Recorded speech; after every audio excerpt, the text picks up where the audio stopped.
Hello दोस्तों, cancer के patients में वॉमिटिंग होना एक इम्पॉर्टेंट इशू है।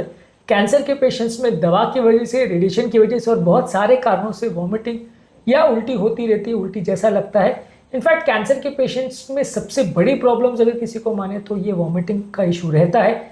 आज हम बात करेंगे कैंसर वाले पेशेंट्स में वॉमिटिंग के क्या कारण होते हैं। ओवरऑल इन कारणों को समझना जरूरी इसलिए है क्योंकि हमें सिर्फ ऐसा नहीं लगे कि कैंसर के पेशेंट में सिर्फ दवाई ही कैंसर की वॉमिटिंग से रिलेटेड है। बहुत सारे और भी कारण होते हैं। इन कारणों को जब हम जान पाएंगे तो हम इसकी ट्रीटमेंट स्ट्रैटेजीज पर भी बात कर पाएंगे। ट्रीटमेंट स्ट्रैटेजीज पर अलग वीडियो में डिस्कस करेंगे। आज बात करते हैं वॉमिटिंग के कारणों पर। टॉपिक पर जाने से पहले जो लोग हमारे चैनल पर नए हैं उन्हें रिक्वेस्ट करूँगा कि चैनल को सब्सक्राइब करें, वीडियोस को लाइक करें, शेयर करें, फॉलो करें, कमेंट करें, पूरा देखें। टॉपिक इंपॉर्टेंट है इसलिए अंत तक देखिएगा। चलिए शुरू करते हैं इंपॉर्टेंट वीडियो।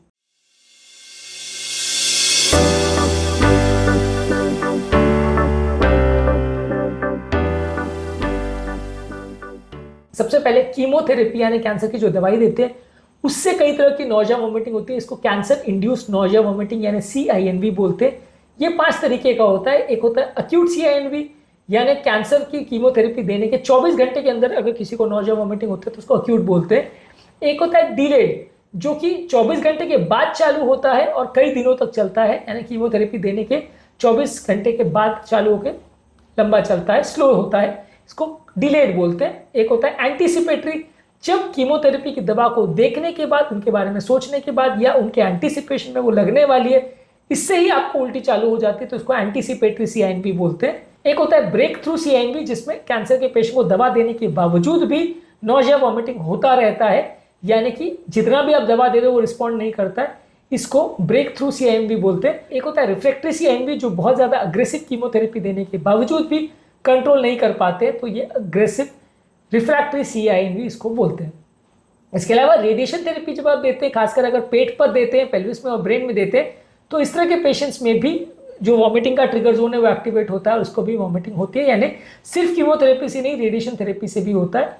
कई बार ट्यूमर की वजह से भी होता है। ट्यूमर जब आपकी अन्ननली को, पेट को या इंटेस्टाइन्स को अगर ब्लॉक करता है तो इससे भी वॉमिटिंग होती है। अगर ट्यूमर की वजह से ब्रेन का प्रेशर बढ़ता है, ब्रेन ट्यूमर है, तो इससे भी ब्रेन के वॉमिटिंग सेंटर्स एक्टिवेट होते हैं, इससे भी वॉमिटिंग होती है।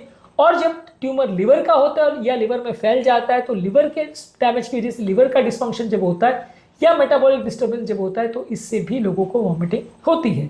इसके अलावा कुछ मेटाबॉलिक चेंजेस होते हैं। जब कैंसर ब्लड में फैलता है और पेशेंट का कैल्शियम लेवल्स बढ़ने लगता है तो ये कैल्शियम लेवल्स बढ़ने की वजह से भी लोगों को नौजिया वॉमिटिंग होती है। कैंसर के पेशेंट में SIADH जब होता है यानी syndrome of inappropriate anti diuretic hormone secretion होता है, तो इसकी वजह से भी सोडियम लेवल्स बहुत कम हो जाते हैं और इसकी वजह से भी लोगों को वॉमिटिंग होती है। ये कैंसर के काफ़ी पेशेंट में देखने को मिलता है। इसके अलावा कैंसर के पेशेंट में जब वेस्ट प्रोडक्ट बहुत ज़्यादा इकट्ठे होने लग जाते हैं तो वो किडनी को डैमेज करते हैं और ये जो किडनी को डैमेज करते हैं इसकी वजह से भी लोगों को वॉमिटिंग हो सकती है। इसके अलावा कैंसर के पेशेंट में होता है इन्फेक्शन और ये इन्फेक्शन के रिस्पॉन्स की वजह से भी लोगों को वॉमिटिंग होती है। कई बार लोगों को पेट में गैस्ट्रोएंटेराइटिस हो जाती है, इसकी वजह से भी डायरेक्टली लोगों को वॉमिटिंग होती है। आंतों में सूजन हो जाती है, इससे भी वॉमिटिंग होती है। कैंसर के लिए कुछ रेगुलर दवाई जो दी जाती है जैसे कि ओपियोइड्स है, ये कई बार पेन को कम करने के लिए दी जाती है, इससे वॉमिटिंग हो सकती है। कुछ कीटाणुनाशक दवाई यानी एंटीबायोटिक जो देते हैं वो पेट को इरिटेट करते हैं, इससे भी वॉमिटिंग हो सकती है। और इसके अलावा दूसरी कुछ मेडिसिन या सप्लीमेंट्स जो दिए जाते हैं या non steroidal anti inflammatory pain killers जो दिए जाते हैं उनसे भी लोगों को वॉमिटिंग हो सकता है। और लास्टली कैंसर के पेशेंट में जब डिप्रेशन होता है या एंग्जाइटी या स्ट्रेस होता है तो इसकी वजह से भी लोगों को नौजिया वॉमिटिंग हो सकता है, यानी साइकोलॉजिकली भी लोगों को उल्टी होना या उल्टी जैसा लगना हो सकता है। तो कैंसर के पेशेंट में जो वॉमिटिंग है ये छोटी बात नहीं, बहुत सारे कारणों से इसमें वॉमिटिंग होती है। सिर्फ ऐसा नहीं है ये कीमोथेरेपी की वजह से वॉमिटिंग होती है, इसमें बहुत सारे सिग्निफिकेंट इश्यूज और भी होते हैं।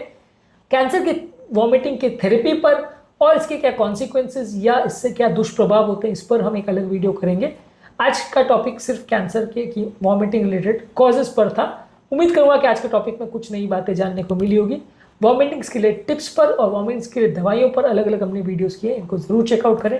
टॉपिक एंड करने से पहले जो लोग हमारे चैनल पर नए हैं उन्हें रिक्वेस्ट करूंगा कि चैनल को सब्सक्राइब करें, वीडियोस को लाइक करें, शेयर करें, फॉलो करें, कमेंट करें, पूरा